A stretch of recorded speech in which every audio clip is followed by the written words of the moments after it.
الله أكبر.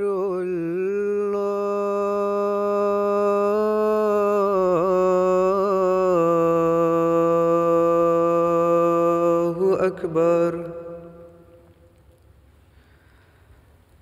الله أكبر.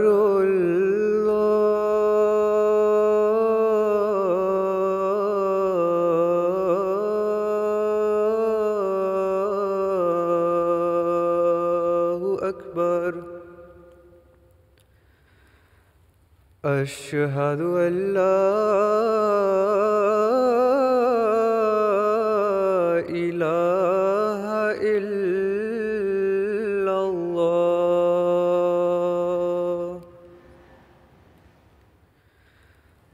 أشهد أن لا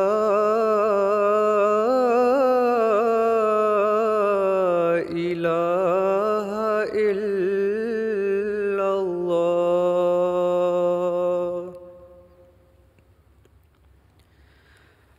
أشهد أن محمدًا رسول الله.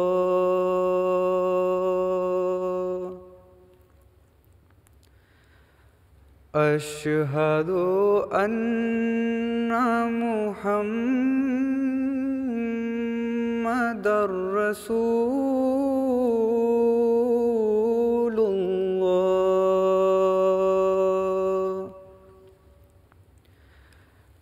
حي على الصلاة.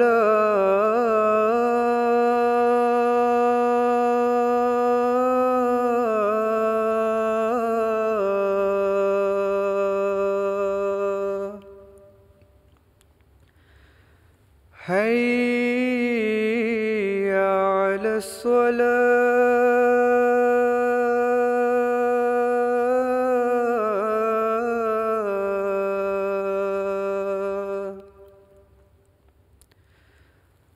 حي على الفلاح.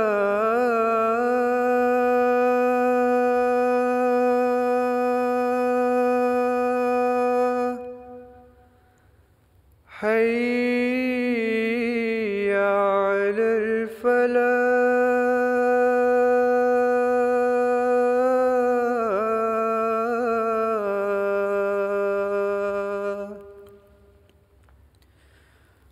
الله أكبر.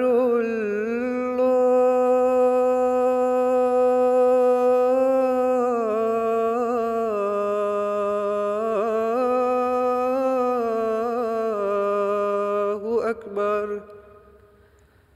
لا إله إلا الله.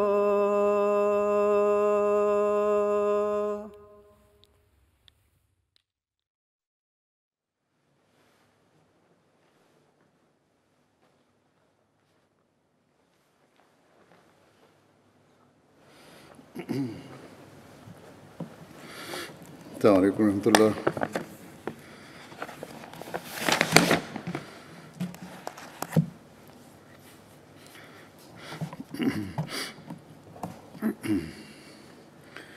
أشهد أن لا إله إلا الله وحده لا شريك له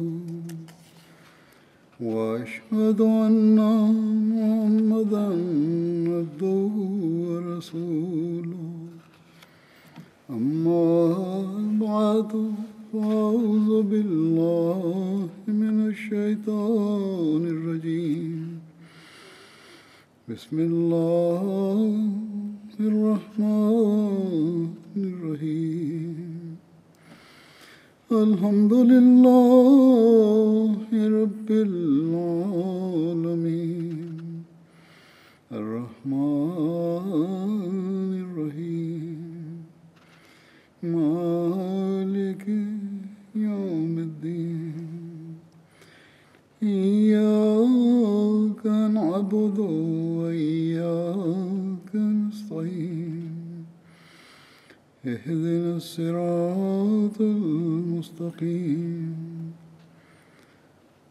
الحمد لله رب العالمين الرحمن الرحيم مالك يوم الدين إياك نعبد وإياك نستعين اهدنا الصراط المستقيم صراط الذين أنعمت عليهم غير المغضوب عليهم ولا الضالين आज जिन साहबा का मैं जिक्र करूँगा আজ আমি যেসব সাহাবীর স্মৃতিচারণ করব তাদের একজন হলেন হজরত সঈদ বিন জায়েদ রাদিয়াল্লাহু তাআলা আনহু। হজরত সঈদ এর পিতার নাম ছিল জায়েদ বিন আমর আর তার মাতার নাম ছিল ফাতেমা বিনতে বাজা। তিনি আদি বিন কাব বিন লুই গোত্রের সদস্য ছিলেন। হজরত সঈদ বিন জায়েদের উপনাম আবুল আওয়ার ছিল, যদিও কেউ কেউ আবু সওতও বলেছেন। তিনি দীর্ঘকায় গধূম বর্ণ বিশিষ্ট ছিলেন আর তার মাথার চুল ছিল ঘন। তিনি হজরত উমর বিন খাত্তাব রাদিয়াল্লাহু তাআলা আনহু এর চাচাতো ভাই ছিলেন। তার বংশবৃক্ষ চতুর্থ পুরুষে নুফাইল পর্যন্ত গিয়ে হজরত উমর রাদিয়াল্লাহু তাআলা আনহু এর সাথে মিলিত হয়। এছাড়া অষ্টম পুরুষে কাব বিন লুই পর্যন্ত গিয়ে মহানবী সাল্লাল্লাহু আলাইহি ওয়াসাল্লামের সাথে মিলিত হয়। হযরত সঈদ রাদিয়াল্লাহু তাআলা আনহু এর বোন আতেকার বিয়ে হয় হযরত উমর রাদিয়াল্লাহু তাআলা আনহু এর সাথে, আর হযরত উমর রাদিয়াল্লাহু তাআলা আনহু এর বোন ফাতেমার বিয়ে হয়েছিল হযরত সঈদ রাদিয়াল্লাহু তাআলা আনহু এর সাথে। ইনি সেই বোন যিনি হজরত উমর রাদিয়াল্লাহু তাআলা আনহু এর ইসলাম গ্রহণের কারণ হয়েছিলেন। হজরত সঈদ রাদিয়াল্লাহু তাআলা আনহু এর পিতা জায়েদ বিন আমর অজ্ঞতার যুগে এক খোদার উপাসনা করতেন এবং হজরত ইব্রাহিম আলাইহিসসালাতু ওয়াসসালামের ধর্মের অনুসন্ধান করতেন আর বলতেন, যিনি ইব্রাহিম আলাইহিসসালাতু ওয়াসসালামের প্রভু তিনিই আমার প্রভু এবং ইব্রাহিম আলাইহিসসালাতু ওয়াসসালামের ধর্মই আমার ধর্ম। হুজুর বলছেন, সে যুগেও একেশ্বরবাদী মানুষ ছিল। কতিপয় শিশুও প্রশ্ন করে থাকে যে ইসলামের পূর্বে মহানবী সাল্লাল্লাহু আলাইহি ওয়াসাল্লামের ধর্ম কি ছিল আর তিনি কার ইবাদত করতেন। অতএব এর উত্তর হলো, মহানবী সাল্লাল্লাহু আলাইহি ওয়াসাল্লাম তো সবচেয়ে বড় একেশ্বরবাদী ছিলেন আর তিনি তখনও এক খোদারই ইবাদত করতেন। জায়েদ বিন আমর সকল প্রকার পাপ পঙ্কিলতা হতে এমনকি মুশরিকদের জবাইকৃত পশুর মাংস ভক্ষণ করা থেকেও বিরত থাকতেন।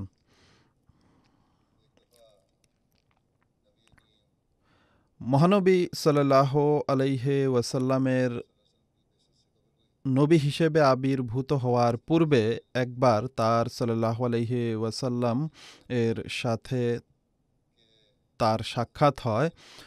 সহিহ বুখারীতে এর বিস্তারিত বিবরণ এভাবে রয়েছে যে হজরত আবদুল্লাহ বিন উমর রাদিয়াল্লাহু তাআলা আনহু রওয়ায়াত করেন, মহানবী সাল্লাল্লাহু আলাইহি ওয়াসাল্লামের প্রতি ওহী অবতীর্ণ হওয়ার পূর্বে তিনি সাল্লাল্লাহু আলাইহি ওয়াসাল্লাম জায়েদ বিন আমর বিন নুফাইলের সাথে বালদা নামক স্থানের নিম্নভূমিতে সাক্ষাৎ করেন, অর্থাৎ এটি তার সাল্লাল্লাহু আলাইহি ওয়াসাল্লামের নবুয়তের দাবির পূর্বের কথা।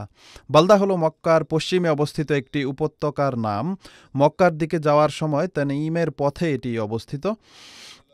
মহানবী সাল্লাল্লাহু আলাইহি ওয়াসাল্লামের সামনে দস্তরখান রাখা হলে তিনি সাল্লাল্লাহু আলাইহি ওয়াসাল্লাম খেতে অস্বীকৃতি জানান। তখন জায়েদ বলেন, আমিও সেগুলো খাই না যা তোমরা তোমাদের প্রতিমার নামে জবাই করো, আর আমি কেবল তাই ভক্ষণ করি যার উপর আল্লাহর নাম নেওয়া হয়। মহানবী সাল্লাল্লাহু আলাইহি ওয়াসাল্লাম এই সাবধানতাবশত খাননি যে এগুলো আল্লাহ ভিন্ন অন্য কারো নামে জবাই করা জিনিস। এতে জায়েদও বলেন যে আমিও আল্লাহ ভিন্ন অন্য কারো নামে জবাই করা জিনিস বা পশুর মাংস ভক্ষণ করি না। রেওয়ায়েতের পরের অংশে আরও বর্ণিত হয়েছে যে জায়েদ বিন আমর কুরাইশদের কুরবানিকে ত্রুটিযুক্ত মনে করতেন এবং বলতেন, ছাগলকে আল্লাহ তাআলা সৃষ্টি করেছেন এবং আকাশ থেকে এর জন্য পানি বর্ষণ করেছেন আর ভূমি থেকে এগুলোর জন্য ঘাস উদ্গত করেছেন, অথচ তোমরা এগুলোকে আল্লাহ ভিন্ন অন্য কারো নামে জবাই করো। তোমরা এগুলোকে আল্লাহ ভিন্ন অন্য কারো নামে জবাই করো, অর্থাৎ আল্লাহ ভিন্ন অন্য কারো নামে জবাই করাকে তিনি অপছন্দ করতেন এবং এটিকে অনেক বড় পাপ জ্ঞান করতেন। জায়েদ বিন আমর কুফর ও শিরক এর প্রতি বীতশ্রদ্ধ হয়ে সত্যের অন্বেষণে দূর দূরান্তের বিভিন্ন দেশ সফর করেন। তার এই সফর সম্পর্কে সহিহ বুখারীতে আরেকটি রওয়ায়েত এভাবে বর্ণিত হয়েছে যে হজরত ইবনে ওমর বর্ণনা করেন, জায়েদ বিন আমর বিন নুফাইল সত্য ধর্মের সন্ধান ও অনুসরণের জন্য সিরিয়ার দিকে যান। সেখানে এক ইহুদি আলেমের সাথে তার সাক্ষাৎ হয়। তিনি তাকে তার ধর্ম সম্বন্ধে জিজ্ঞেস করেন। সেই ইহুদি আলেমকে তিনি বলেন, আমাকে আপনাদের ধর্ম সম্পর্কে বলুন, হয়তো আমি আপনাদের ধর্ম গ্রহণ করতে পারি। সে বলল, আমাদের ধর্মের অনুসরণ করো না, কেননা এটি বিকৃত হয়ে গেছে, নতুবা তুমিও ঐশিক উপানলে পতিত হবে। জায়েদ বলেন, আমি তো আল্লাহর ক্রোধ এড়ানোর চেষ্টা করছি, আর আমি আল্লাহ তাআলার অসন্তুষ্টি কখনো সহ্য করতে পারবো না, অধিকন্তু এটি সহ্য করার শক্তিও আমার নেই। অতঃপর তিনি জিজ্ঞেস করেন, তুমি কি আমাকে এছাড়া অন্য কোনো ধর্মের সন্ধান দিতে পারো? সেই ইহুদি আলেম বলল, আমি কেবল এটিই জানি যে মানুষের হানিফ তথা একত্ববাদী হওয়া উচিত। জায়েদ জিজ্ঞেস করেন, হানিফ কি? সেই ইহুদি বলল, ইব্রাহিমের ধর্ম। তিনি ইহুদিও ছিলেন না আর খ্রিস্টানও ছিলেন না, তিনি কেবল এক আল্লাহর ইবাদত করতেন। এরপর জায়েদ সেখান থেকে বেরিয়ে একজন খ্রিস্টান আলেমের সাথে সাক্ষাৎ করেন। তাকেও তিনি একই কথা বলেন। সেই খ্রিস্টান আলেম বলল, তুমি কখনো আমাদের ধর্মের অনুসরণ করো না, অন্যথায় আল্লাহর অভিসম্পাতের শিকার হবে। জায়েদ বলেন, আমি আল্লাহর অভিসম্পাত এড়ানোর চেষ্টা করছি, কেননা আমি আল্লাহর অভিসম্পাত এবং তার কোপানল সহ্য করতে পারবো না, আর তা সহ্য করার শক্তিও আমার নেই। তুমি কি আমাকে অন্য কোনো ধর্মের দিশা দিতে পারো? সে খ্রিস্টান বলল, আমি শুধু এটিই জানি যে মানুষের হানিফ তথা একত্ববাদী হওয়া উচিত। জায়েদ জিজ্ঞেস করেন, হানিফ কি? সে ব্যক্তি বলল, ইব্রাহিমের ধর্ম। তিনি ইহুদিও ছিলেন না আর খ্রিস্টানও ছিলেন না, বরং তিনি কেবল আল্লাহর ইবাদত করতেন। জায়েদ হজরত ইব্রাহিম আলাইহিসসালাম সম্পর্কে তার মতামত শোনার পর সেখান থেকে বিদায় গ্রহণ করেন। এরপর বাইরে খোলা মাঠে এসে তিনি তার দুহাত তুলে দোয়া করেন, হে আমার আল্লাহ, আমি প্রতিশ্রুতি দিচ্ছি যে আমি হজরত ইব্রাহিমের ধর্মে প্রতিষ্ঠিত আছি। জায়েদ বিন আমর মহানবী সাল্লাল্লাহু আলাইহি ওয়াসাল্লামের যুগ পেয়েছিলেন, কিন্তু তার সাল্লাল্লাহু আলাইহি ওয়াসাল্লামের দাবির পূর্বেই তিনি পরলোক গমন করেছিলেন। হজরত আমের বিন রবিয়া বর্ণনা করেন যে জায়েদ বিন আমর সত্য ধর্মের অন্বেষণে ছিলেন, আর তিনি খ্রিস্ট ধর্ম এবং ইহুদি ধর্ম আর প্রতিমা ও পাথরের পূজা করার প্রতি ঘৃণা প্রকাশ করেছেন। তিনি নিজ জাতির সাথে মতভেদ করেন আর তাদের প্রতিমা এবং তার পিতামহরা যাদের ইবাদত করত তাদেরকে পরিত্যাগ করার ঘোষণা দেন। এছাড়া তাদের জবাইকৃত পশুর মাংসও তিনি খেতেন না। একবার তিনি আমাকে বলেন, হে আমের, দেখো, আমার জাতির সাথে আমার মতের অমিল রয়েছে। আমি ইব্রাহিম আলাইহিসসালামের ধর্মের অনুসারী এবং তার অনুসারী, যাঁর তিনি অর্থাৎ ইব্রাহিম আলাইহিসসালাম ইবাদত করতেন। আর এরপর আমি ইসমাইল আলাইহিসসালামের অনুসরণ করি, যিনি এই কিবলার দিকেই মুখ করে নামাজ পড়তেন, আর আমি ইসমাইলের বংশধরদের মধ্য থেকে একজন নবীর আগমনের অপেক্ষায় আছি।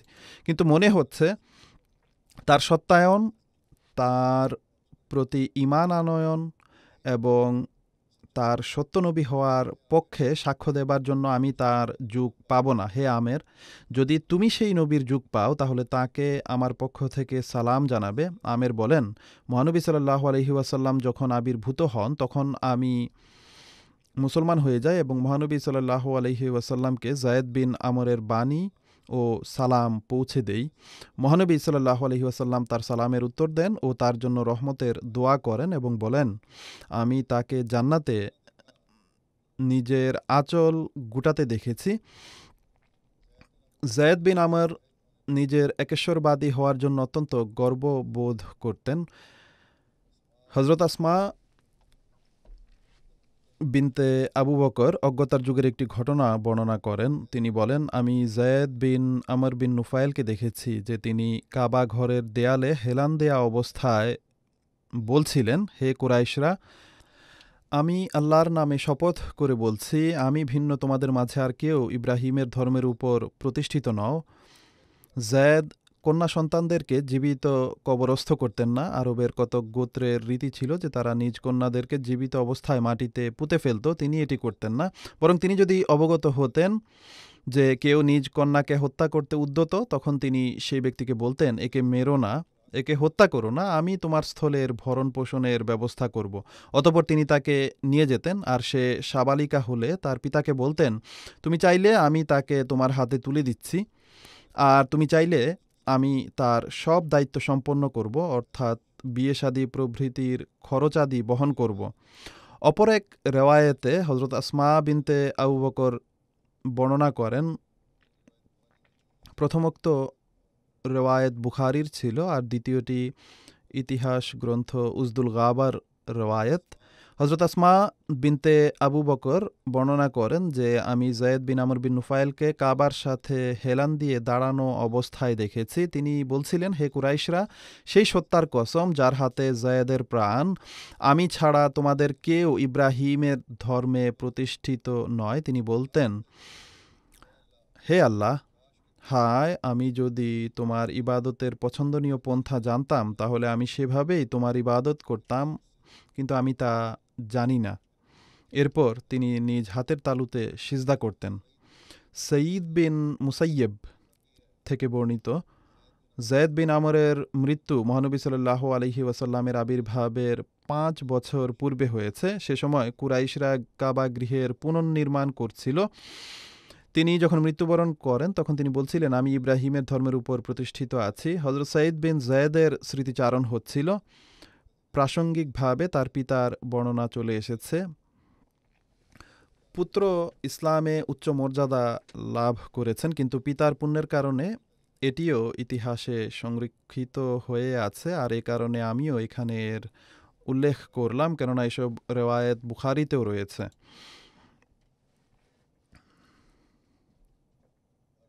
যা হোক, এখন হজরত সঈদ বিন যায়েদের অবশিষ্ট স্মৃতিচারণ করছি। হজরত সঈদ বিন যায়েদ এবং হজরত উমর বিন খত্তাব রাদিয়াল্লাহু তাআলা আনহুমা একবার মহানবী সাল্লাল্লাহু আলাইহি ওয়াসাল্লামের সকাশে উপস্থিত হন এবং তার কাছে যায়েদ বিন আমর সম্পর্কে জিজ্ঞেস করেন, অর্থাৎ হজরত সঈদের পিতা সম্পর্কে জিজ্ঞেস করেন। তখন রাসূলুল্লাহ সাল্লাল্লাহু আলাইহি ওয়াসাল্লাম বলেন, আল্লাহ যায়েদ বিন আমরকে ক্ষমা করুন এবং তার প্রতি কৃপা করুন। ইব্রাহিমের ধর্মে প্রতিষ্ঠিত অবস্থায় তার মৃত্যু হয়েছে। এরপর মুসলমানরা যখনই যায়েদ বিন আমরের উল্লেখ করত তখন তার জন্য কৃপা ও মাগফিরাতের দোয়া করত। অপর এক রেওয়ায়েতে রয়েছে যে মহানবী সাল্লাল্লাহু আলাইহি ওয়াসাল্লামকে যখন যায়েদ বিন আমর সম্পর্কে জিজ্ঞেস করা হয় তখন তিনি সাল্লাল্লাহু আলাইহি ওয়াসাল্লাম বলেন, তিনি কিয়ামত দিবসে একাই এক উম্মতের সমমর্যাদা নিয়ে উত্থিত হবেন। যেমনটি পূর্বে উল্লেখ করা হয়েছে, হজরত সঈদ বিন যায়েদ হজরত উমরের ভগ্নিপতি ছিলেন, আর হজরত সঈদ বিন যায়েদের বোন আতেকা বিনতে যায়েদের বিয়ে হজরত উমর রাদিয়াল্লাহু তাআলা আনহুর সাথে হয়েছিল।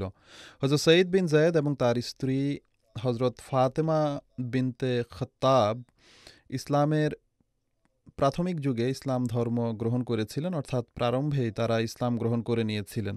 মহানবী সাল্লাল্লাহু আলাইহি ওয়াসাল্লামের দারে আরকামে যাওয়ার পূর্বেই তারা ঈমান আনয়ন করেছিলেন। যেমনটি পূর্বেই আমি বলেছি, হজরত ওমর রাদিয়াল্লাহু তাআলা আনহুয়ের ইসলাম গ্রহণের কারণ ছিলেন হজরত সঈদ রাদিয়াল্লাহু তাআলা আনহুয়ের স্ত্রী। গত এক খুতবায় এর বিস্তারিত বিবরণ হজরত খাব্বাব বিন আরতের স্মৃতিচারণে দেয়া হয়েছিল। তথাপি এখানে যেহেতু সঈদ রাদিয়াল্লাহু তাআলা আনহু এর কথা আলোচনা হচ্ছে, তাই আমি এখানেও সংক্ষেপে কিছুটা বর্ণনা করছি।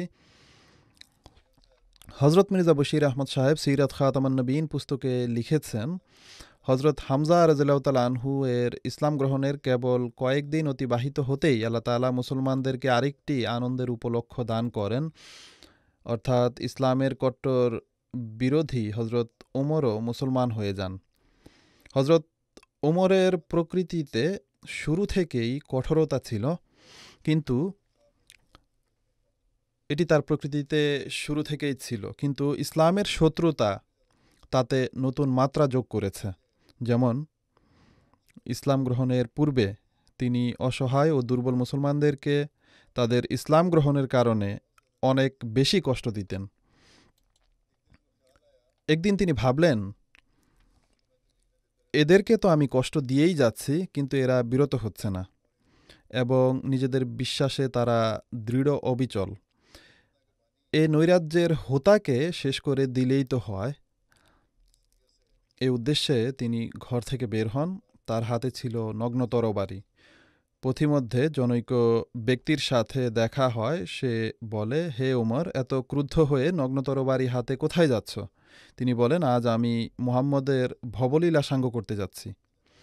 সে ব্যক্তি বলে, আগে নিজের বাড়ির খোঁজ নাও, তোমার বোন ও ভগ্নিপতিও মুসলমান হয়ে গিয়েছে। এ কথা শুনে হজরত উমর তৎক্ষণাৎ নিজের গন্তব্য বদল করে তার বোনের বাড়ি অভিমুখে যাত্রা করেন। যখন বাড়ির কাছে পৌঁছেন, ভেতর থেকে কোরআন শরীফ তিলাওয়াতের শব্দ ভেসে আসছিল। খাব্বাব বিন আর্ত খুব সুললিত কণ্ঠে তা পাঠ করছিলেন। এই শব্দ শুনে হজরত উমরের ক্রোধ আরও বৃদ্ধি পায়। দ্রুতবেগে হঠাৎ দরজা খুলে তিনি ঘরে প্রবেশ করেন। যা হোক, এই শব্দ পেতেই খাব্বাব চট করে কোনো জায়গায় আত্মগোপন করেন, পর্দার পেছনে বা কোনো এক স্থানে যেখানে লুকানোর জায়গা ছিল। আর তার বোন ফাতেমা তড়িৎ কুরআন শরীফের পৃষ্ঠাগুলো কোনো জায়গায় লুকিয়ে ফেলেন। হজরত উমর তখন হজরত ফাতেমা ও হজরত সঈদকে বলেন, শুনলাম তোমরা নাকি নিজেদের ধর্ম ছেড়ে দিয়েছ। আর এই কথা বলেই তার ভগ্নিপতি সঈদ বিন জায়েদকে প্রহার করা আরম্ভ করেন। ফাতেমা নিজের স্বামীকে বাঁচানোর জন্য মাঝখানে দাঁড়িয়ে যান, কিন্তু হজরত উমরের হামলা এমন ভয়াবহ ছিল যে তা হজরত ফাতেমার উপরও গিয়ে পড়ে এবং তিনি আহত হন। যা হোক, ক্ষতবিক্ষত ফাতেমার সাহস বৃদ্ধি পায়। তিনি দীপ্ত কণ্ঠে ঘোষণা করেন, ওমর, হ্যাঁ, আমরা মুসলমান হয়ে গিয়েছি, তুমি যা করতে পারো করো, কিন্তু আমরা ইসলাম পরিত্যাগ করব না। যা হোক, বোনের এরূপ সাহসিকতাপূর্ণ ও নির্ভীক উত্তর শুনে হজরত উমর চোখ তুলে তাকালে দেখতে পান যে তার বোনও রক্তে রঞ্জিত হয়ে আছেন। তিনি এতটাই আঘাত পেয়েছিলেন যে তার চেহারা থেকে রক্ত গড়িয়ে পড়ছিল। এই দৃশ্য হজরত উমর রাদিয়াল্লাহু তাআলা আনহু এর প্রকৃতিতে গভীরভাবে রেখাপাত করে, আর তাৎক্ষণিকভাবে তিনি বলেন, ঠিক আছে, তোমরা যা পড়ছিলে সেই বাণী আমাকে দেখাও। এটি শুনে হজরত ফাতেমা রাদিয়াল্লাহু তাআলা আনহা বলেন, না, এগুলো এভাবে দেখানো যাবে না, কেননা তুমি সেই পৃষ্ঠাগুলো নষ্ট করে ফেলবে। হজরত উমর রাদিয়াল্লাহু তাআলা আনহু বলেন, আমি অঙ্গীকার করছি যে আমি এমনটি করব না, এগুলো তোমাদেরকে ফেরত দিয়ে দেব। তখন হজরত ফাতেমা বলেন, তবুও এগুলো এভাবে দেখানো যাবে না, তুমি প্রথমে গোসল করে আসো, তারপর দেখো। অতএব তিনি গোসল করে আসলে হজরত ফাতেমা রাদিয়াল্লাহু তাআলা আনহা পবিত্র কোরআনের সেই পৃষ্ঠাগুলি বের করে তার সামনে রেখে দেন। তিনি হাতে নিয়ে দেখেন যে এগুলো সূরা তাহার প্রাথমিক কয়েকটি আয়াত ছিল। হজরত উমর রাদিয়াল্লাহু তাআলা আনহু খুবই ত্রস্ত হৃদয়ে সেই আয়াতগুলো পড়া আরম্ভ করেন। তার প্রকৃতি যেহেতু পবিত্র ছিল, তদুপরি মহানবী সাল্লাল্লাহু আলাইহি ওয়াসাল্লামের দোয়াও ছিল, তাই তিনি যখন আয়াতগুলো পড়া আরম্ভ করেন তখন ধীরে ধীরে প্রতিটি শব্দ তার হৃদয়ে গেঁথে যেতে থাকে। পড়ার এক পর্যায়ে যখন তিনি নিম্নলিখিত আয়াতদ্বয়ে পৌঁছেন যে, ইন্নানি আনাল্লাহু লা ইলাহা ইল্লা আনা ফাবুদনি ওয়া আকিমিস সালাতা লিযিকরি ইন্নাস সাআতা আতিয়াতুন আকাদু উখফিহা লিতুজজা কুল্লু নাফসিন বিমা তাসআ। অর্থাৎ নিশ্চয় আমি এ বিশ্বের একমাত্র স্রষ্টা ও অধিপতি আল্লাহ, আমি ছাড়া অন্য কোনো উপাস্য নেই। সুতরাং তোমাদের উচিত কেবল আমারই ইবাদত করা এবং আমার স্মরণে নামাজ কায়েম করা। দেখো, প্রতিশ্রুত মুহূর্ত অচিরেই আসছে, কিন্তু আমরা সেই সময়কে গোপন রেখেছি যেন প্রত্যেক ব্যক্তি তার কৃতকর্মের প্রতিদান প্রাপ্ত হয়।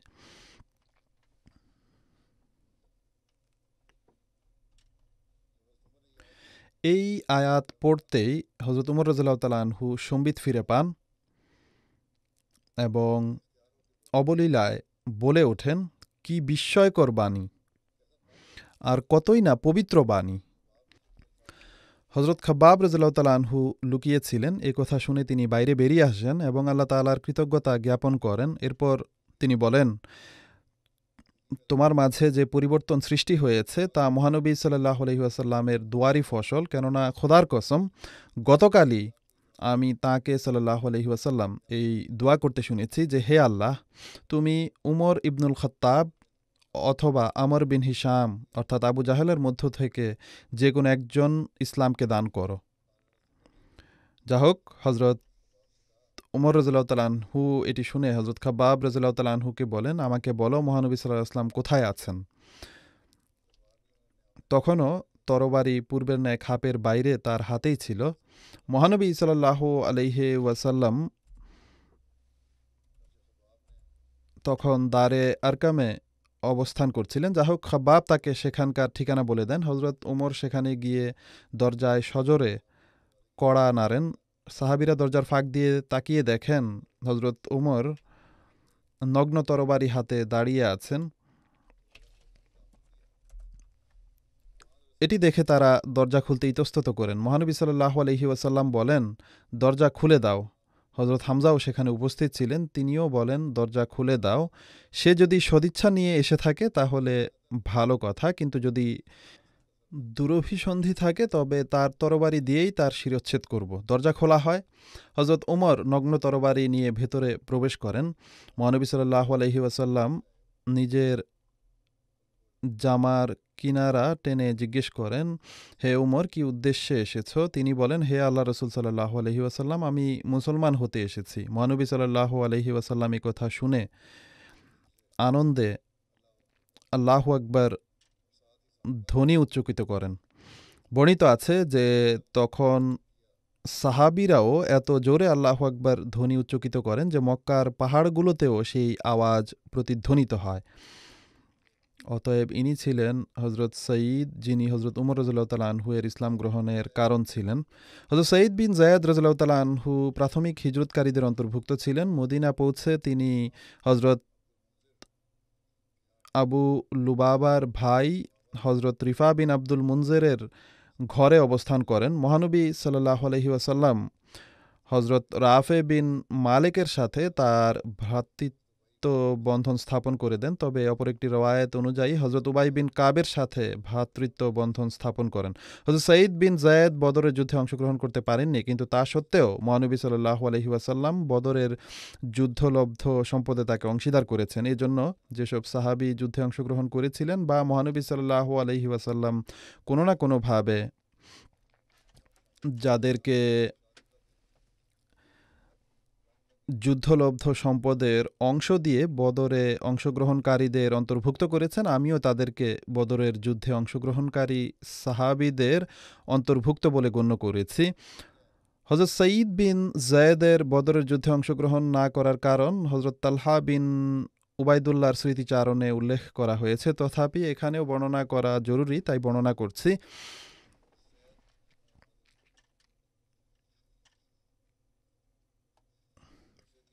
এমনিতেও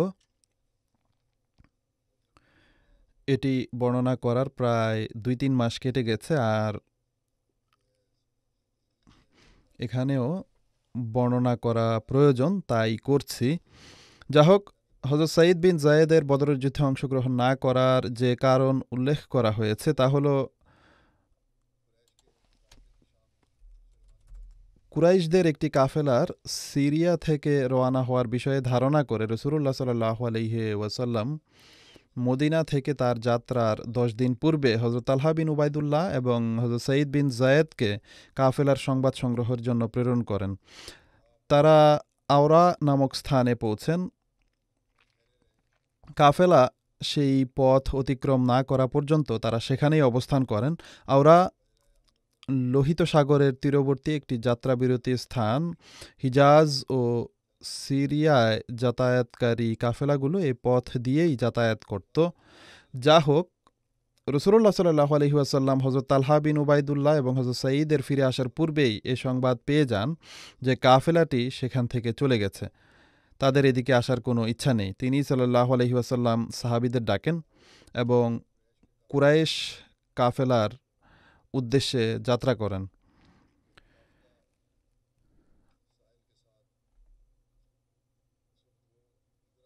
সঠিক সংবাদ জানা ছিল না, কিন্তু একথা জানা যায় যে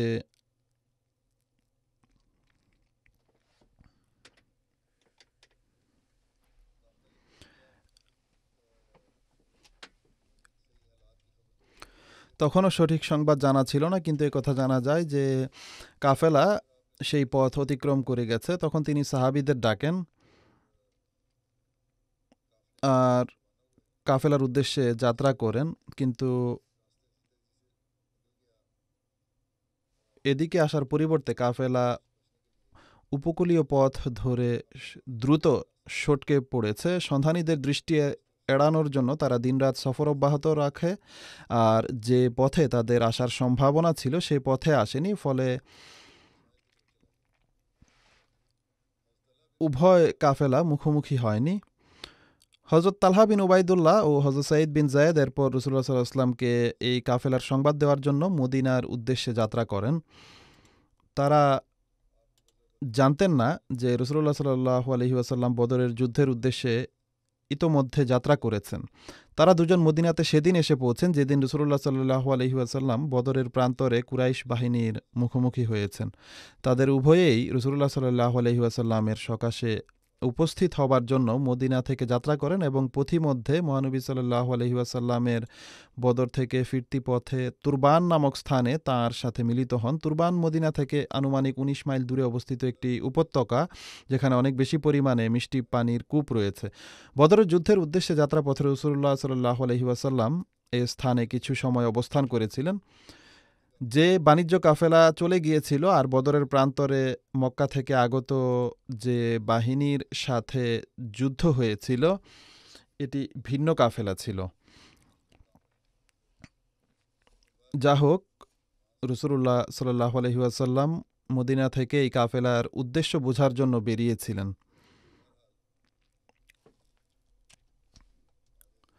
জানা ছিল না যে একটি সেনাবাহিনীও আসছে। যা হোক, ঘটনার পরবর্তী অংশ হলো হযরত তালহা ও হযরত সাঈদ সেই যুদ্ধে অংশগ্রহণ করেননি, কিন্তু রাসূলুল্লাহ সাল্লাল্লাহু আলাইহি ওয়াসাল্লাম বদরের যুদ্ধলব্ধ সম্পদে তাদেরকে অংশীদার করেছিলেন, আর এই দুজনকেও বদরের যুদ্ধে অংশগ্রহণকারী সাহাবীদের অন্তর্ভুক্ত বলে আখ্যায়িত করা হয়। হযরত সাঈদ বিন যায়েদ আশারায়ে মুবাশশারা অর্থাৎ সেই 10 জন সৌভাগ্যবান সাহাবীর অন্তর্ভুক্ত ছিলেন যারা মহানবী সাল্লাল্লাহু আলাইহি ওয়াসাল্লামের পবিত্র মুখে এই পৃথিবীতেই জান্নাতের সুসংবাদ লাভ করেছিলেন। হযরত আব্দুর রহমান বিন আওফ বর্ণনা করেন যে রাসূলুল্লাহ সাল্লাল্লাহু আলাইহি ওয়াসাল্লাম আবু বকর, ওমর, উসমান, আলী, তালহা, জুবায়ের, আব্দুর রহমান বিন আওফ, সাদ বিন আবি ওয়াক্কাস, সাঈদ বিন যায়েদ এবং আবু উবাইদা বিন জারাহদের প্রত্যেকের নাম নিয়ে বলেছেন যে এরা জান্নাতি। সাঈদ বিন যায়েদ বর্ণনা করেন, আমি 9 জন সম্পর্কে সাক্ষ্য দিচ্ছি যে তারা জান্নাতি, আর 10ম ব্যক্তি সম্পর্কেও আমি যদি এই সাক্ষ্য দেই তাহলে গুনাহগার হব না। জিজ্ঞেস করা হলো তা কীভাবে? তিনি বলেন, আমরা রাসূলুল্লাহ সাল্লাল্লাহু আলাইহি ওয়াসাল্লামের সাথে হেরা পাহাড়ে অবস্থান করছিলাম, তখন সেটি প্রকম্পিত হতে থাকে। এতে মহানবী সাল্লাল্লাহু আলাইহি ওয়াসাল্লাম বলেন, হে হেরা, স্থির থাকো, নিশ্চয়ই তোমার বুকে একজন নবী বা সিদ্দিক অথবা শহীদ অবস্থান করছেন। কেউ একজন জিজ্ঞেস করলো, সেই 10 জন জান্নাতি ব্যক্তি কারা? হযরত সঈদ বিন যায়েদ বলেন, রাসূলুল্লাহ সাল্লাল্লাহু আলাইহি ওয়াসাল্লাম, আবু বকর, ওমর, উসমান, আলী, তালহা, জুবায়ের, সাদ এবং আব্দুর রহমান বিন আওফ। এরপর প্রশ্ন করা হলো 10ম ব্যক্তিকে। তখন হযরত সঈদ বিন যায়েদ বলেন, সেই ব্যক্তি আমি। হযরত সঈদ বিন জুবায়ের বর্ণনা করেন যে হযরত আবু বকর, হযরত ওমর, হযরত উসমান, হযরত আলী, হযরত তালহা, হযরত জুবায়ের, হযরত সাদ, হযরত আব্দুর রহমান এবং হযরত সঈদ বিন যায়েদ রণক্ষেত্রে মহানবী সাল্লাল্লাহু আলাইহি ওয়াসাল্লামের সম্মুখে থাকতেন, অর্থাৎ তার সুরক্ষা করতেন এবং নামাজে তার পেছনে দাঁড়াতেন। হাকিম বিন মুহাম্মদ তার পিতার পক্ষ থেকে বর্ণনা করেন যে তিনি হযরত সঈদ বিন যায়েদের আংটিতে পবিত্র কুরআনের আয়াত লিপিবদ্ধ দেখেছেন। হযরত ওমর রাদিয়াল্লাহু তাআলা আনহু এর খিলাফতকালে সিরিয়ার অভিযানে যখন রীতিমতো সেনা অভিযান চালানো হয়, তখন হযরত সঈদ বিন যায়েদ হযরত আবু উবাইদার অধীনে পদাতিক বাহিনীর দায়িত্বে নিযুক্ত হন।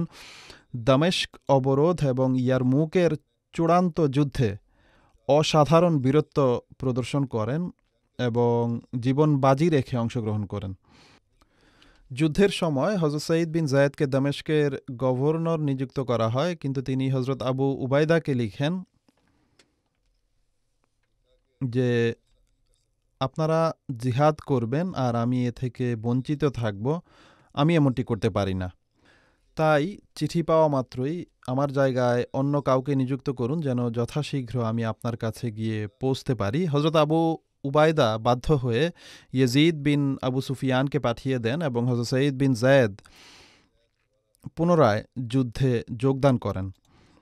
হযরত সঈদ বিন যায়েদের সম্মুখে অনেক বিপ্লব সংঘটিত হয়েছে, অনেক গৃহযুদ্ধ হয়েছে। তিনি তার জগতের প্রতি অনীহা ও তাকওয়ার কারণে এসব ঝগড়া বিবাদ সর্বদা এড়িয়ে চলতেন, কিন্তু তা সত্ত্বেও যার সম্পর্কে যে মতামত পোষণ করতেন তা স্বাধীনভাবে প্রকাশ করতে কুণ্ঠাবোধ করতেন না। হযরত উসমান রাদিয়াল্লাহু তাআলা আনহু এর শাহাদাতের পর তিনি প্রায় সময়ই কুফার মসজিদে বলতেন যে তোমরা উসমানের সাথে যে ব্যবহার করেছ, এর ফলে যদি উহুদ পাহাড়ও প্রকম্পিত হয় তাহলে অবাক হওয়ার কিছু নেই। একইভাবে একদিন কুফার জামে মসজিদে মুগীরা বিন শোবা হযরত আলী রাদিয়াল্লাহু তাআলা আনহু সম্পর্কে মন্দ কথা বললে হযরত সঈদ বিন যায়েদ বলেন, হে মুগীরা বিন শোবা, হে মুগীরা বিন শোব, হে মুগীরা বিন শোব, আমি রাসূলুল্লাহ সাল্লাল্লাহু আলাইহি ওয়াসাল্লামকে বলতে শুনেছি এরা 10 জন জান্নাতে থাকবে আর তাদের একজন হলেন হযরত আলী। হযরত সঈদ বিন যায়েদের দোয়া আল্লাহ তাআলার দরবারে গৃহীত হতো। একবার কেউ তার বিরুদ্ধে জমি জবরদখল করার অভিযোগ আনে। এর বিস্তারিত বিবরণ হলো, হযরত সঈদ বিন যায়েদের জমির সাথে যে জমিটি ছিল তা ছিল আরওয়া বিনতে ওয়ায়েস নামের এক মহিলার। সে হযরত মুয়াবিয়ার পক্ষ থেকে মদিনায় নিযুক্ত গভর্নর মারওয়ান বিন হাকামের নিকট অভিযোগ করে যে সঈদ অন্যায়ভাবে আমার জমি দখল করে নিয়েছে। মারওয়ান তদন্ত করার জন্য কাউকে নিযুক্ত করেন। তখন হযরত সঈদ তাকে জবাব দেন যে আমি রাসূলুল্লাহ সাল্লাল্লাহু আলাইহি ওয়াসাল্লামকে বলতে শুনেছি যে ব্যক্তি অন্যায়ভাবে এক বিঘত পরিমাণ ভূমি জবরদখল করবে, কিয়ামতের দিন সেই জমির 7টি স্তর তার গলায় বেড়ি হয়ে যাবে। তোমার কি ধারণা মহানবী সাল্লাল্লাহু আলাইহি ওয়াসাল্লামের কাছ থেকে কথা শোনার পরও আমি অন্যায় করতে পারি? এরপর তিনি বলেন, হে আল্লাহ, আরওয়া যদি মিথ্যা বলে থাকে তাহলে তাকে সেই সময় পর্যন্ত মৃত্যু দিও না যতক্ষণ তার দৃষ্টিশক্তি চলে না যায় এবং তার ঘরের কূপ তার কবর না হয়। সুতরাং লেখা আছে যে আরওয়া প্রথমে তার দৃষ্টিশক্তি হারায় আর এরপর একদিন হাঁটতে গিয়ে নিজের ঘরের কূপে পড়ে মারা যায়। এরপর এটি একটি প্রবাদ হয়ে যায় আর মদিনাবাসী বলতে আরম্ভ করে যে আমাকাল্লাহু কামা আমা আরওয়া, অর্থাৎ আল্লাহ তোমাকে সেভাবে অন্ধ করুন যেভাবে আরওয়াকে অন্ধ করেছিলেন। হযরত সঈদ বিন যায়েদ 50 বা 51 হিজরি সনে প্রায় 70 বছর বয়সে জুমার দিন মৃত্যুবরণ করেন। কোনো কোনো রেওয়ায়েত অনুযায়ী মৃত্যুর সময় তার বয়স 70 বছরের বেশি ছিল। মদিনার পার্শ্ববর্তী আকিক নামক জায়গায় তার স্থায়ী নিবাস ছিল। আরব উপদ্বীপে আকিক নামের অনেক উপত্যকা ছিল, সেগুলোর মাঝে মদিনার আকিক উপত্যকা ছিল সবচেয়ে গুরুত্বপূর্ণ, যা মদিনার দক্ষিণ পশ্চিম থেকে নিয়ে উত্তর পূর্ব পর্যন্ত বিস্তৃত, আর এতে মদিনা মুনাওয়ারার সকল উপত্যকায় এসে মিলিত হয়। যা হোক, হজরত আবদুল্লাহ বিন ওমর জুমুয়ার প্রস্তুতি নিচ্ছিলেন। হজরত সাঈদের মৃত্যুর সংবাদ শুনে তিনি জুমুয়াতে না গিয়ে তখনই আকিকের উদ্দেশ্যে যাত্রা করেন। হজরত সাদ বিন আবি ওয়াক্কাস গোসল করান আর তার মৃতদেহ লোকেরা কাঁধে করে মদিনায় নিয়ে আসে। এরপর হজরত আবদুল্লাহ বিন ওমর জানাজার নামাজ পড়ান আর মদিনায় তাকে সমাহিত করা হয়।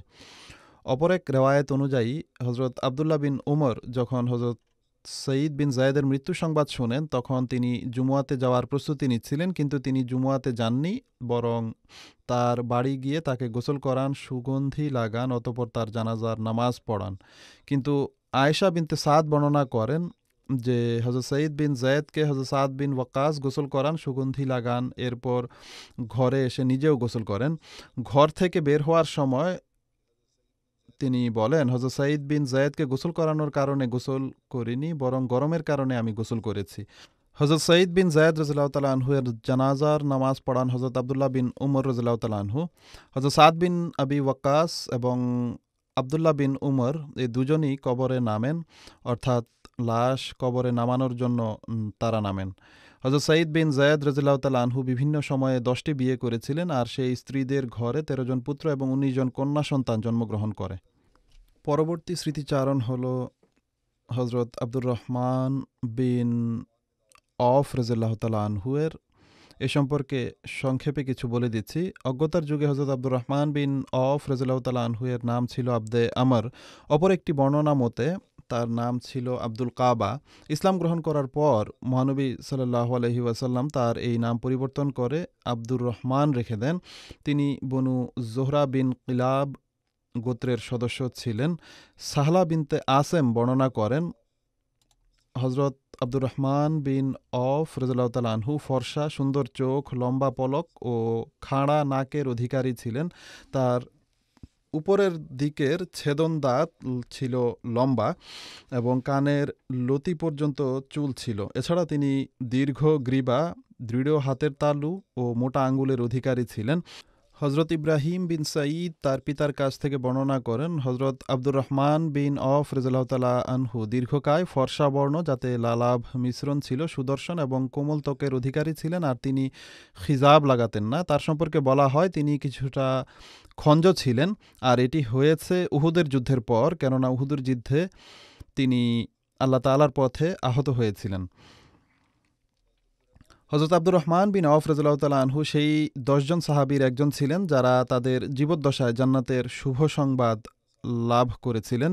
তিনি শুরার সেই 6 সদস্যের একজন ছিলেন যাদেরকে হজরত উমর রাদিয়াল্লাহু তাআলা আনহু খিলাফতের নির্বাচনের জন্য নির্ধারণ করেছিলেন। সেই ব্যক্তিবর্গের সম্পর্কে হজরত উমর রাদিয়াল্লাহু তাআলা আনহু বলেন, মহানবী সাল্লাল্লাহু আলাইহি ওয়াসাল্লাম তাঁর মৃত্যুর সময় এদের সকলের প্রতি সন্তুষ্ট ছিলেন। হজরত আব্দুর রহমান বিন অফ রাদিয়াল্লাহু তাআলা আনহু আমুল ফিল অর্থাৎ হস্তি বাহিনী সংক্রান্ত ঘটনার 10 বছর পর জন্মগ্রহণ করেন। তিনি রাদিয়াল্লাহু তাআলা আনহু সেই গুটিকতক ব্যক্তির একজন ছিলেন যারা অজ্ঞতার যুগেও মদ পান করাকে নিজেদের জন্য হারাম জ্ঞান করতেন। তিনি রাদিয়াল্লাহু তাআলা আনহু ইসলামের প্রথম 8 জন মুসলমানের একজন ছিলেন। মহানবী সাল্লাল্লাহু আলাইহি ওয়াসাল্লাম দারে আরকামকে প্রচার কেন্দ্র হিসেবে অবলম্বনের পূর্বেই হজরত আবু বকর রাদিয়াল্লাহু তাআলা আনহু এর তবলিগে তিনি ইসলাম গ্রহণ করেছিলেন। হজরত আব্দুর রহমান বিন অফ রাদিয়াল্লাহু তাআলা আনহু ইথিওপিয়ার উভয় হিজরতেই অংশগ্রহণ করেছিলেন। সহিহ বুখারীর রওয়ায়াত হলো, হজরত আব্দুর রহমান বিন অফ রাদিয়াল্লাহু তাআলা আনহু বর্ণনা করেন, আমাদের মদিনায় আসার পর রাসূলুল্লাহ সাল্লাল্লাহু আলাইহি ওয়াসাল্লাম আমাকে এবং হজরত সাদ বিন রবি রাদিয়াল্লাহু তাআলা আনহুকে পরস্পর ভাই ভাই বানিয়ে দেন।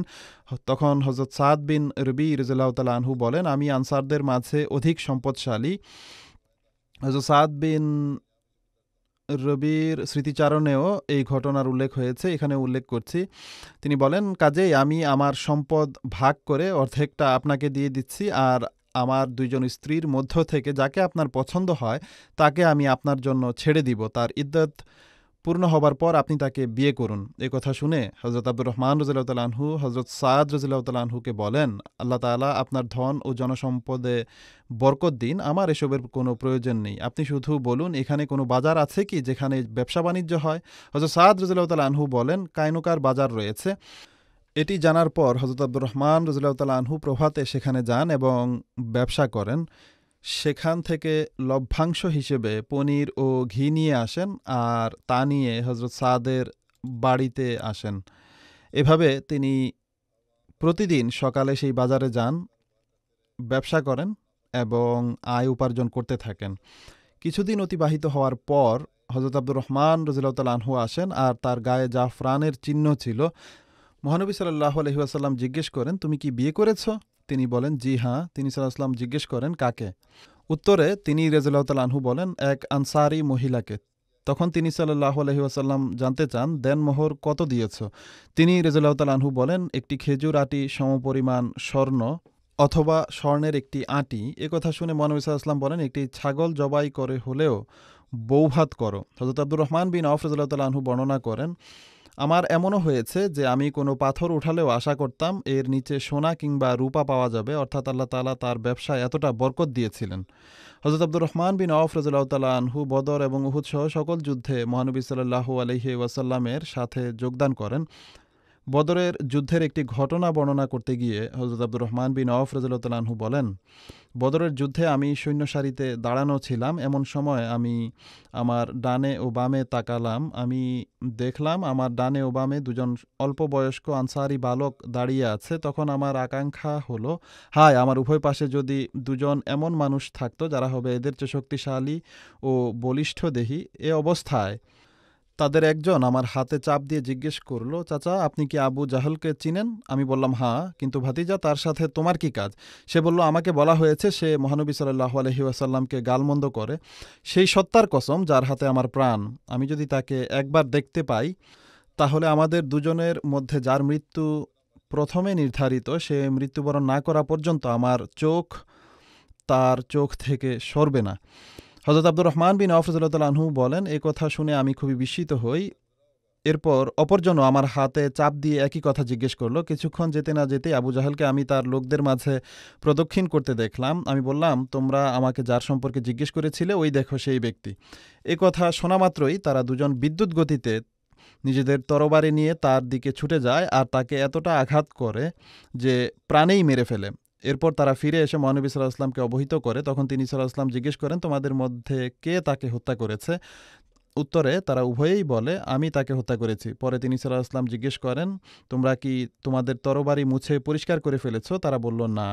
তিনি সাল্লাল্লাহু আলাইহি ওয়াসাল্লাম তরবারি দুটি দেখে বলেন, তোমরা দুজনেই তাকে হত্যা করেছ এবং তার যুদ্ধলব্ধ সম্পদ মুআজ বিন আমর বিন জমুহ পাবে।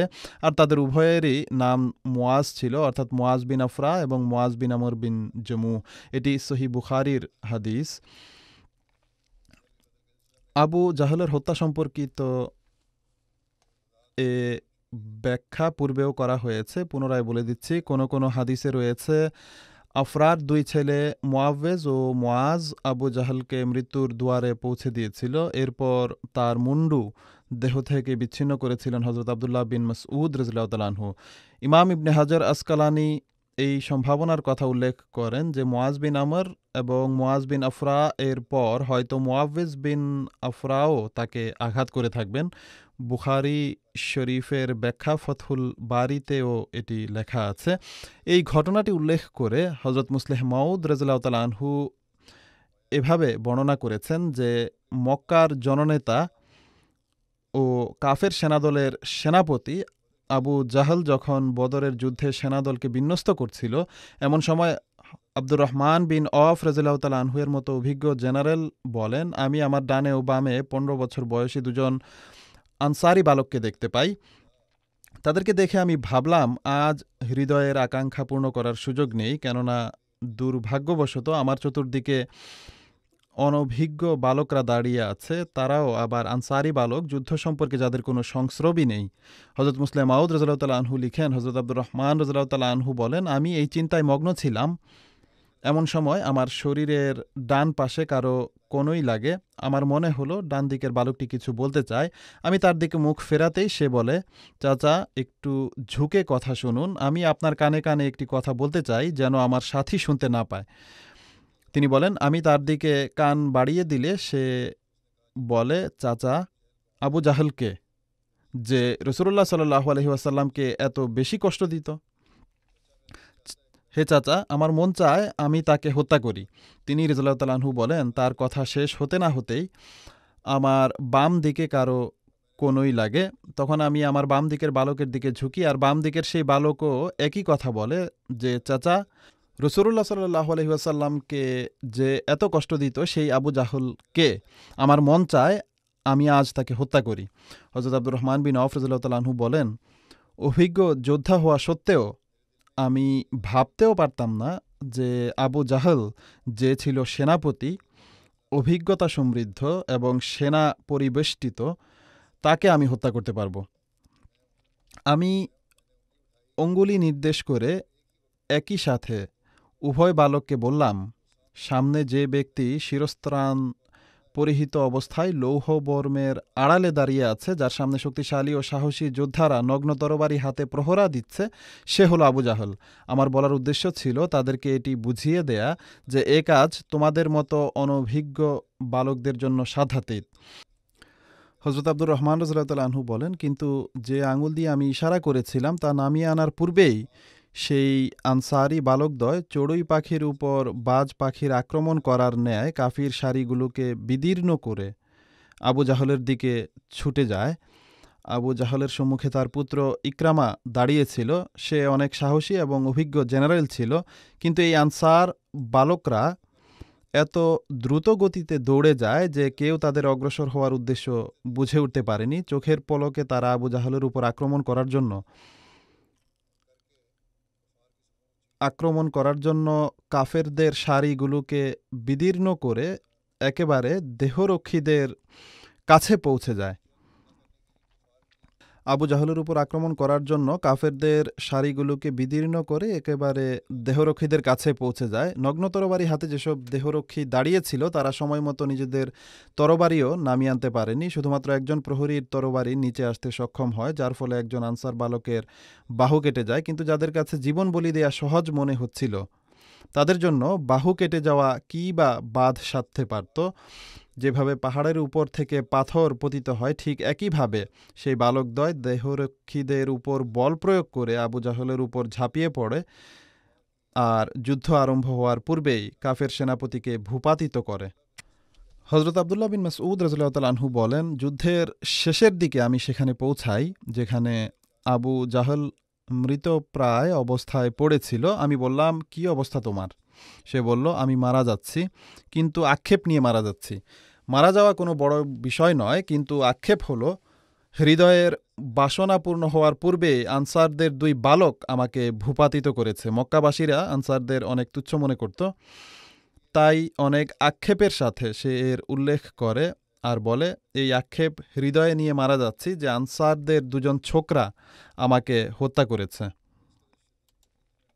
এরপর সে তাকে, অর্থাৎ আব্দুল্লাহ বিন মাসউদ রাদিয়াল্লাহু তাআলা আনহুকে বলে, আমি ভীষণ কষ্ট পাচ্ছি, তুমি কি আমার প্রতি এই অনুগ্রহটুকু করবে, অর্থাৎ তরবারির এক আঘাতে আমার জীবনাবসান ঘটাবে, কিন্তু আমার ঘাড়টা একটু লম্বা করে কাটবে, কেননা সেনাপতির চিহ্ন হলো তার ঘাড় লম্বা করে কাটা হয়। আমাকে হত্যা করো আর এই যন্ত্রণা থেকে মুক্তি দাও মর্মে আবু জাহলের অনুরোধ হযরত আব্দুল্লাহ বিন মাসউদ মেনে নেন, কিন্তু তিনি চিবুকের কাছ থেকে তার গলা কাটেন। অর্থাৎ মৃত্যুলগ্নে তার এই বাসনাও পূর্ণ হয়নি যে তার ঘাড় যেন লম্বা করে কাটা হয়। শিশুদের মাঝেও মহানবী সাল্লাল্লাহু আলাইহি ওয়াসাল্লাম এর প্রতি কেমন প্রেম ও ভালোবাসা ছিল, আর কিভাবে তারা তার সাল্লাল্লাহু আলাইহি ওয়াসাল্লামের শত্রুদের কাছ থেকে প্রতিশোধ নিতে চাইতো, তাদের কুরবানি প্রসঙ্গে হযরত মুসলিম মাউদ রাদিয়াল্লাহু তাআলা আনহু এই ঘটনা বর্ণনা করেছেন। এই ঘটনাটি পূর্বেও দু একবার বর্ণনা করা হয়েছে। যা হোক, মহানবী সাল্লাল্লাহু আলাইহি ওয়াসাল্লামের প্রতি তাদের সবার এ ছিল কুরবানি ও এ ছিল ভালোবাসা আর এ ছিল প্রেম, যার কারণে নিজ প্রাণের কোনো মায়া তাদের ছিল না। হযরত আব্দুর রহমান বিন আওফ রাদিয়াল্লাহু তাআলা আনহু এর বাকি স্মৃতিচারণ ইনশাআল্লাহ তাআলা পরবর্তীতে করব।